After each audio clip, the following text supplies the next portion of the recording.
ਸਿਆਣੇ ਆਖਦੇ ਨੇ ਭਈ ਬੰਦਿਆਂ ਦੇ ਕੋਲੋਂ ਉਹਨਾਂ ਦੀ ਕਮਾਈ ਤੇ ਜ਼ਨਾਨੀਆਂ ਦੇ ਕੋਲੋਂ ਉਹਨਾਂ ਦੀ ਉਮਰ ਨਹੀਂ ਪੁੱਛਣੀ ਚਾਹੀਦੀ। ਪਰ ਜੇ ਗੱਲ ਹੋਵੇ ਆਫੀਸ਼ੀਅਲ ਡਾਕੂਮੈਂਟਸ ਦੀ ਤੇ ਫਿਰ ਤੁਹਾਨੂੰ ਆਪਣੀ ਅਸਲ ਉਮਰ ਜ਼ਰੂਰ ਦੱਸਣੀ ਪੈਂਦੀ ਹੈ। ਵੇਖਣ ਨੂੰ ਤੇ ਇਹ ਸਿੱਧੀ ਜਿਹੀ ਗੱਲ ਲੱਗਦੀ ਹੈ, ਯਾਨੀ ਤੁਸੀਂ ਆਪਣਾ ਬਰਥ ਸਰਟੀਫਿਕੇਟ ਦਿਓ ਜਾਂ ਆਪਣਾ ਆਈਡੀ ਕਾਰਡ ਦਿਓ ਤੇ ਦੂਜੇ ਬੰਦੇ ਨੂੰ ਤੁਹਾਡੀ ਉਮਰ ਦਾ ਪਤਾ ਲੱਗ ਜਾਵੇਗਾ। ਪਰ ਜਨੂਬੀ ਕੋਰੀਆ ਜਿਹਾ ਮੁਲਕ ਹੈ ਜਿਹਦੇ ਵਿੱਚ ਕਿਸੇ ਵੀ ਬੰਦੇ ਦੀ ਅਸਲ ਉਮਰ ਦਾ ਪਤਾ ਲਾਣਾ ਥੋੜਾ ਜਿਹਾ ਔਖਾ ਹੁੰਦਾ ਹੈ। ਹੁਣ ਗੱਲ ਕੁਝ ਇੰਜ ਹੈ ਭਈ ਜਨੂਬੀ ਕੋਰੀਆ ਦੇ ਵਿੱਚ ਜਦੋਂ ਕੋਈ ਬੰਦਾ ਆਪਣੀ ਉਮਰ ਦੱਸਦਾ ਹੈ ਤੇ ਹੋ ਸਕਦਾ ਹੈ ਭਈ ਉਹਦੀ ਅਸਲ ਉਮਰ ਨਾ ਹੋਵੇ, ਕਿਉਂਕਿ ਉੱਥੇ ਉਮਰ ਨੂੰ ਕਾਊਂਟ ਕਰਨ ਦੇ, ਏਜ ਨੂੰ ਕਾਊਂਟ ਕਰਨ ਦੇ 3 ਤਰੀਕੇ ਨੇ, ਜਿਹਦੇ ਭਾਰੋਂ ਉਮਰ ਦੇ ਵਿੱਚ 1 ਜਾਂ 2 ਸਾਲ ਦਾ ਘਾਟਾ ਵਾਧਾ ਹੋ ਸਕਦਾ ਹੈ। ਹੁਣ ਇਹ ਜਿਹੜਾ ਫਰਕ ਹੈ ਉਹਨਾਂ ਦੀ ਰੂਟੀਨ ਦੀ ਜਿਹੜੀ ਲਾਈਫ ਹੈ ਉਹਦੇ ਵਿੱਚ ਕਈ ਵਾਰੀ ਬੜੀਆਂ ਔਕੜਾਂ ਤੇ ਬੜੀਆਂ ਪ੍ਰੋਬਲਮਸ ਕ੍ਰੀਏਟ ਕਰ ਦਿੰਦਾ ਹੈ। ਲੋਕੀ ਆਖਦੇ ਨੇ ਭਈ ਜਨੂਬੀ ਕੋਰੀਆ ਦੇ ਮੁਆਸ਼ਰੇ ਅੰਦਰ ਜਿਹੜੀਆਂ ਰੀਤਾਂ ਤੇ ਰਿਵਾਜਾਂ ਨੇ ਉਹ ਬੜੀਆਂ ਪੁਰਾਣੀਆਂ ਨੇ ਤੇ ਲੋਕੀ ਉਹਨਾਂ ਨੂੰ ਛੇਤੀ ਕੀਤਿਆਂ ਛੱਡਦੇ ਨਹੀਂ। ਹੁਣ ਇਹ ਰੀਤਾਂ ਤੇ ਰਿਵਾਜਾਂ ਬਾਰੇ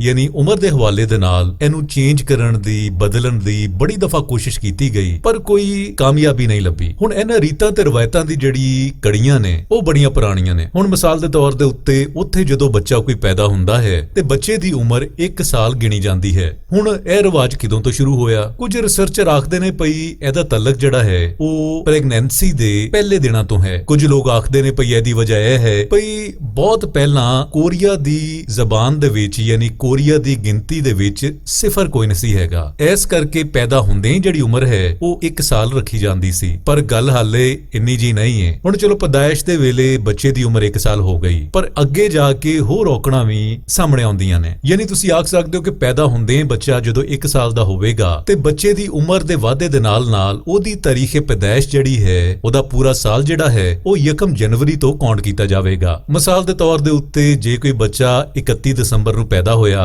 ਤੇ ਪੈਦਾ ਹੁੰਦੇ ਹੀ ਉਹਦੀ 1 ਸਾਲ ਉਮਰ ਹੋ ਗਈ ਤੇ 1 ਜਨਵਰੀ ਨੂੰ ਉਹਦੀ ਉਮਰ ਦੇ ਵਿੱਚ 1 ਸਾਲ ਦਾ ਹੋਰ ਵਾਧਾ ਹੋ ਜਾਏਗਾ, ਯਾਨੀ ਉਹ 1 ਜਨਵਰੀ ਨੂੰ 2 ਸਾਲ ਦਾ ਹੋ ਜਾਏਗਾ, ਯਾਨੀ 2 ਦਿਨਾਂ ਦੇ ਵਿੱਚ 2 ਸਾਲ ਦਾ। ਹੁਣ ਉਮਰ ਦਾ ਤੀਜਾ ਜਿਹੜਾ ਸਿਸਟਮ ਉੱਥੇ ਹੈ ਉਹ ਹੈ ਐਜੂਕੇਸ਼ਨਲ ਸਿਸਟਮ। ਉੱਥੋਂ ਦੇ ਸਕੂਲ ਜਿਹੜੇ ਨੇ ਉਹ ਚੀਨ ਦੇ ਜਿਹੜੇ ਟ੍ਰੈਡੀਸ਼ਨਲ ਸਾਲ ਨੇ ਉਹਨਾਂ ਦੇ ਅੰਡਰ ਕੰਮ ਕਰਦਾ ਹੈ। ਚੀਨੀ ਸਾਲ ਜਿਹੜਾ ਹੈ ਉਹ ਮਾਰਚ ਤੋਂ ਸ਼ੁਰੂ ਹੁੰਦਾ ਹੈ। ਇਸ ਲਈ ਸਕੂਲ ਦੇ ਵਿੱਚ ਵੀ ਉਮਰ ਦਾ ਜਿਹੜਾ ਹਿਸਾਬ ਕਿਤਾਬ ਹੈ ਉਹ ਪੈਦਾਇਸ਼ ਦੇ ਸਾਲ ਦੀ ਬਜਾਏ 1 ਮਾਰਚ ਤੋਂ ਰੱਖਿਆ ਜਾਂਦਾ ਹੈ। ਯਾਨੀ ਜਿਹੜੇ ਬੱਚੇ 1 ਮਾਰਚ ਨੂੰ ਪੈਦਾ ਹੋਏ ਉਹ ਫਰਵਰੀ ਦੇ ਐਂਡ ਤੱਕ 1 ਸਾਲ ਦੇ ਹੋਣਗੇ। ਹੁਣ ਮਸਲਾ ਇਸ ਵੇਲੇ ਪੈਦਾ ਹੁੰਦਾ ਹੈ ਜਦੋਂ ਫਰਵਰੀ ਦੇ ਆਖਰੀ ਦਿਨ ਬੱਚਾ ਕੋਈ ਪੈਦਾ ਹੋ ਗਿਆ ਤੇ ਅਗਲੇ ਹੀ ਦਿਨ ਉਹਨੂੰ 1 ਸਾਲ ਦਾ ਇਜ਼ਾਫਾ ਕਰਕੇ 1 ਸਾਲ ਦੇ ਬਰਾਬਰ ਬੱਚਿਆਂ ਦੇ ਨਾਲ ਬਿਠਾ ਦਿੱਤਾ ਜਾਂਦਾ ਹੈ। ਹੁਣ ਇਹ ਅਜਿਹੇ ਮਸਲੇ ਨੇ ਜਿਹਦੇ ਵਿੱਚ ਜਨੂਬੀ ਕੋਰੀਆ ਦੇ ਲੋਕ ਲੰਘ ਰਹੇ ਨੇ। ਹੁਣ ਇਹਦੇ ਅਸਰ ਜਿਹੜੇ ਨੇ ਉਹ ਜ਼ਿੰਦਗੀ ਦੇ ਬਹੁਤ ਸਾਰੇ ਜਿਹੜੇ ਸ਼ੋਬੇ ਨੇ ਉਹਨਾਂ ਦੇ ਵਿੱਚ ਨਜ਼ਰ ਆਉਂਦੇ ਨੇ। ਮਿਸਾਲ ਦੇ ਤੌਰ ਦੇ ਉੱਤੇ ਬਹੁਤ ਸਾਰੀਆਂ ਸਹੂਲਤਾਂ ਜਿਹੜੀਆਂ ਗਵਰਨਮੈਂਟ ਉਮਰ ਦੇ ਹਿਸਾਬ ਦੇ ਨਾਲ ਦਿੰਦੀਆਂ ਨੇ ਉਹਨਾਂ ਦੇ ਵਿੱਚ ਕਈ ਵਾਰੀ ਘਾਟਾ ਵਾਧਾ ਹੋ ਜਾਂਦਾ ਹੈ ਤੇ ਕੁਝ ਲੋਕ ਇਹਦੇ ਐਲੀਜੀਬਲ ਹੋ ਜਾਂਦੇ ਨੇ ਤੇ ਕੁਝ ਨਹੀਂ। ਹੁਣ ਲੋਕੀ ਉੱਥੇ ਕਹਿੰਦੇ ਨੇ ਭਈ ਉਮਰ ਦਾ ਜਿਹੜਾ ਹੈ ਉਹ ਇੱਕੋ ਹੀ ਸਿਸਟਮ ਰੱਖਿਆ ਜਾਵੇ ਤੇ ਇਹ ਜਿਹੜਾ ਟ੍ਰੈਡੀਸ਼ਨਲ ਇਹਨਾਂ ਦੇ ਸਿਸਟਮ ਚੱਲਦੇ ਆ ਰਹੇ ਨੇ ਉਹਨਾਂ ਨੂੰ ਰੋਕਿਆ ਜਾਵੇ। ਪਰ ਰਿਸਰਚਰ ਆਖਦੇ ਨੇ ਭਈ ਉਹਨਾਂ ਦੇ ਸੋਚਣ ਦੇ ਵਿੱਚ ਤੇ ਹੋਣ ਦੇ ਵਿੱਚ ਬੜਾ ਫਰਕ ਹੈ, ਕਿਉਂ ਜੇ ਜਨੂਬੀ ਕੋਰੀਆ ਦੇ ਲੋਕ ਜਿਹੜੇ ਨੇ ਉਹ ਐਡੀ ਛੇਤੀ ਆਪਣੇ ਰੀਤ ਤੇ ਰਿਵਾਜ ਛੱਡਣ ਵਾਸਤੇ